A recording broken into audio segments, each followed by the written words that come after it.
Ladies and gentlemen, welcome to the Rogers Kakasungura YouTube channel. A big thank you for your support. There is no government under the sun that will admit failure. There's no government. Even at their lowest point of failure, they will still say, we have done it. Even if all people are saying this government has failed, the government itself will always stand tall and say, we have delivered, we have performed. Why am I saying this? The Kenya Kwanza government believes it has delivered to Kenyans. That's what they believe. Ndio maana unaona they have already started 2027 campaigns. Stories of development is the normal song. Tumetenga, tumeweka, tumezindua, tumeanzisha. It ends there. The developmental tours that are being purported is just somewhere to clinch on to run campaigns. Yani, wanajificha ndani ya maendeleo, lakini kiini kikubwa sio maendeleo, ni kupiga kampeni. Now, it is upon us, the media, to put records straight. Today, the Deputy President Kindiki said Kibaki spent, 5 years to stabilize an economy.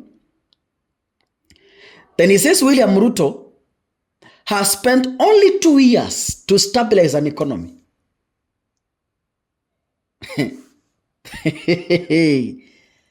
Now, my work in this platform is to seek facts on the statement.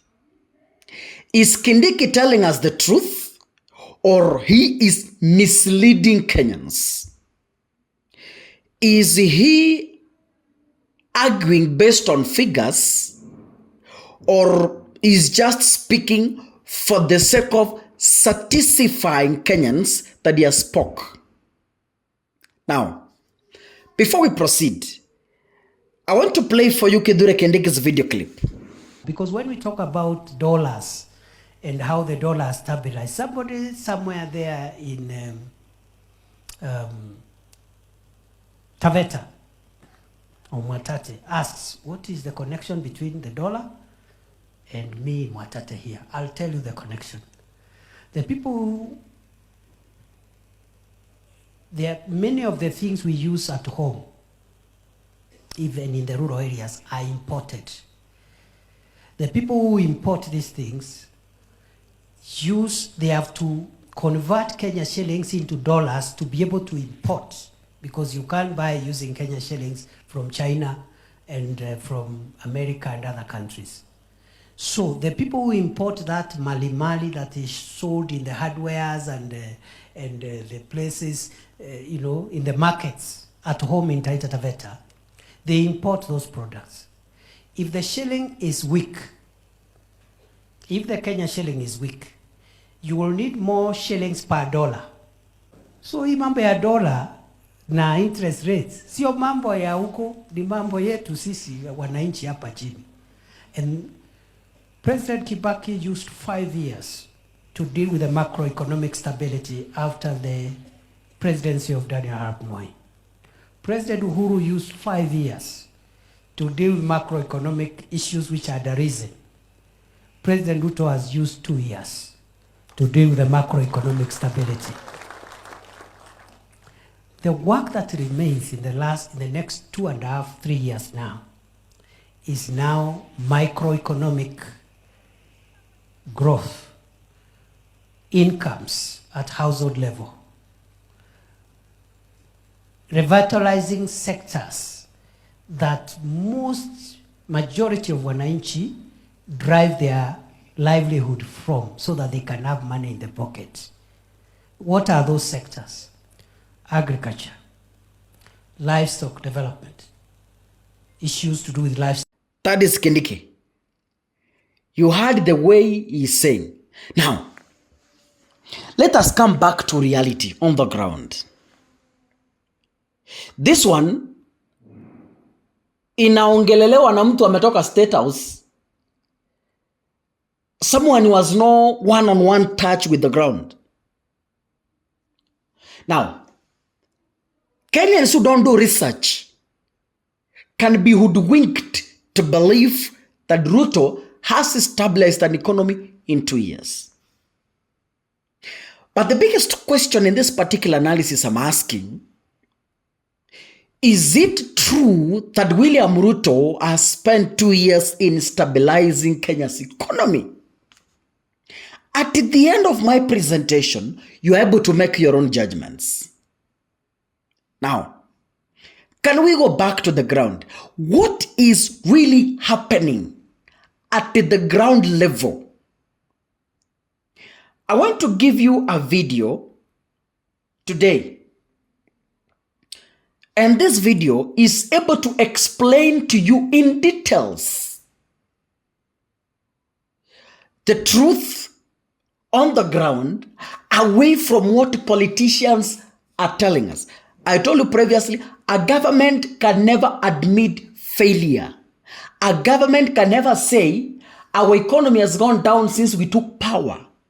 But then, in reality, what has happened in the past 2 years, William Ruto has been the president of the Republic of Kenya. Can we listen to this?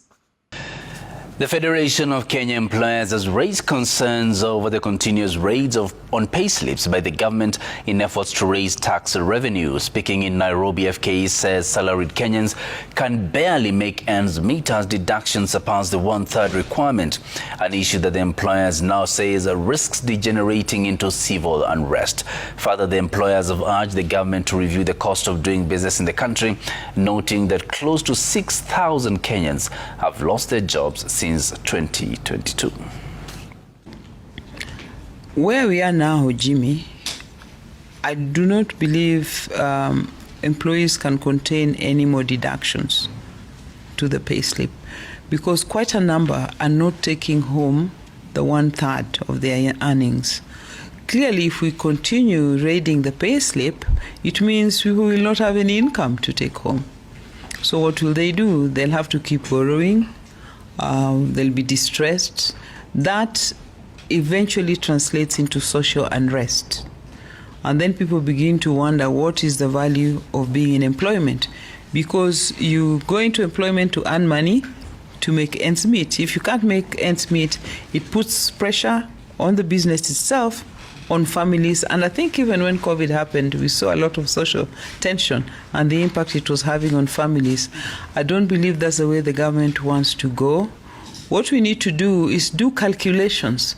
What does introducing the taxes we're introducing, what impact does it have on the payroll?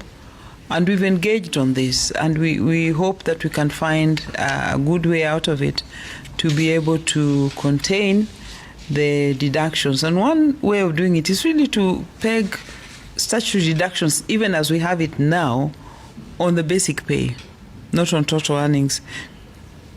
In our calculations, about 45 to 50% of employees' incomes are going to tax, to deductions, and that is not an ideal scenario. Yes. The person speaking here is a professional. Yeah? And is explaining to Kenyans how a public servant is suffering with salary. While the government tells you we've established an economy, public servants who are serving the very same government cannot afford food, cannot afford school fees, cannot afford rent, cannot afford shelter, cannot afford, Umesikia vile imesemwa hapo? Kwa media mnadanganywa economy as stabilized. Lakini ground inasema nini? Kenyans can't afford 3 meals a day. Kenyans are unable to afford school fees. Kenyans are unable to afford rent. Kenyans are unable to afford shelter. And even dressing, Kenyans are unable to afford. I look at how public servants are dressing out here and I pity them. Umesikia, since 2022, in 2 years, 5,000 Kenyans have lost their jobs. So in 4 years, we shall have 10,000. In 5 years, we shall have 12,500. So by the time William Ruto is getting out of power, if miraculously he will maintain another term, we shall have like over 30,000 Kenyans losing jobs. Alafu Mungu hapa na kielele, we have stabilized the economy. We have stabilized the economy. We have stabilized the economy.